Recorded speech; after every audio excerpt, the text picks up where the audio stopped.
Hello, আসসালামু আলাইকুম বন্ধুরা। আজকে আমি আপনাদেরকে নিয়ে আসছি এই যে একটা আদা বাগানে, যেখানে আমরা বস্তায় আদা চাষ করেছি। এটা ছিল পুরোটাই পরিত্যক্ত একটা জায়গা, যেখানে আমরা যে গাছের নিচে দেখা একদম ছায়া অবস্থায়, সেখানে আমরা কী করছি, আমাদের অন্যান্য ফসলের সাথে আমরা অন্যান্য গাছের সাথে এই আদাটা চাষ করেছি। আপনাদের যাদের যে পরিত্যক্ত জায়গা আছে এবং ছাদ বাগান আছে, তারা অবশ্যই এই বস্তা পদ্ধতিতে আদা চাষ করতে পারবেন। তবে আমি আজকে একটা প্রবলেম নিয়ে এখানে আসা আমার, যেটা আপনাদের সাথে শেয়ার না করলে নয়। দেখেন, একটু এদিকে নিয়ে আসো, আরেকটু এদিকে নিয়ে আসো, একটু ক্লোজ করে নিয়ে আসো। এই যে দেখেন, আমার আদার মধ্যে একটা প্রবলেম দেখা দিছে, সেটা হচ্ছে এটা পাতার দাগ রোগ। এই যে পাতার দাগ রোগটা হচ্ছে প্রথমে হলদে হয়, এই যে পাতার প্রথমে হলদে হয়, তারপরে পুরা পুরা ভাব দেখা দেয়। এটা মূলত কারণ হচ্ছে ছত্রাক এবং ফাঙ্গাসের কারণে এটা হয়। কারণ এটা হলে আমাদের অনেক সময় এই যে ভিতরে যে রাইজম, যে আদাটা আছে, আদাটা দেখা, যে রাইজম, এই আদাটাতেও আমাদের ফসল হয়। এটা হওয়ার মূলত কারণ হচ্ছে এখন বর্ষাকাল, প্রচুর বৃষ্টি হয়। এই জন্য বর্ষাকালে যখন আমাদের এই বস্তার মধ্যে পানি জমে যায়, তখন আমাদের এই আদার প্রবলেমটা দেখা দেয়।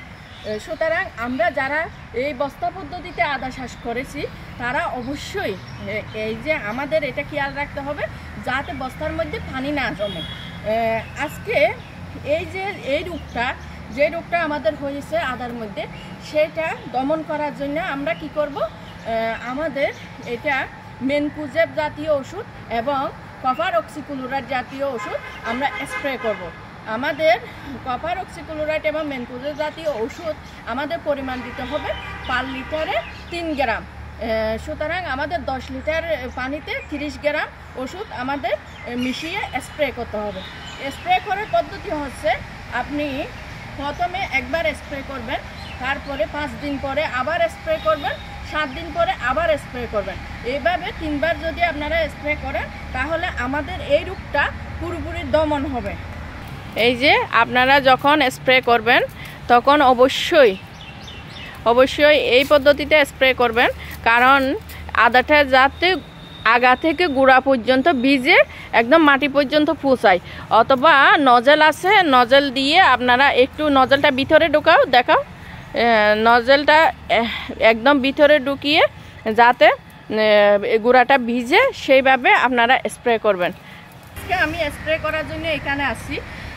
আপনারা যদি আপনাদের একটা ফ্যামিলিতে বাৎসরিক যদি আপনাদের 10 কেজি আদা লাগে, তাহলে আপনাদের এইরকম 5টা বস্তা যদি আদা চাষ করেন আপনারা, তাহলে অবশ্যই আপনাদের ফ্যামিলির চাহিদা পূরণ হবে।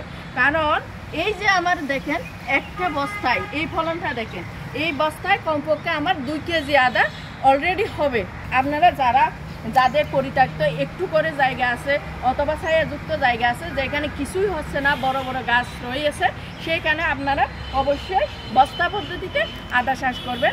এটা একটা হচ্ছে নতুন প্রযুক্তি, কৃষি সম্প্রসারণ বিভাগ থেকে এটা সবাইকে পরামর্শ দেওয়া হচ্ছে। দেখেন, আমি দেখাচ্ছি, আমার এখানে প্রায় 200 বস্তা আদা রয়েছে। সব আদা গাছগুলো কি বোঝা যায়, এই যে সব বস্তায় বস্তায় আদা। দেখেন আমাদের এই যে আদা চাষ, এই জায়গাটা নিচে আমরা কফি চাষ করছি। কফি চারাগুলো আমাদের প্রায় ছোটো ছোটো এখনও, এই যে এগুলো কফি চারা, এই ছোটো ছোটো গাছ।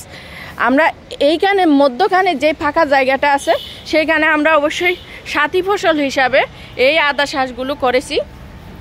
আপনারাও আপনাদের জমিটা যাতে পরিত্যক্ত না থাকে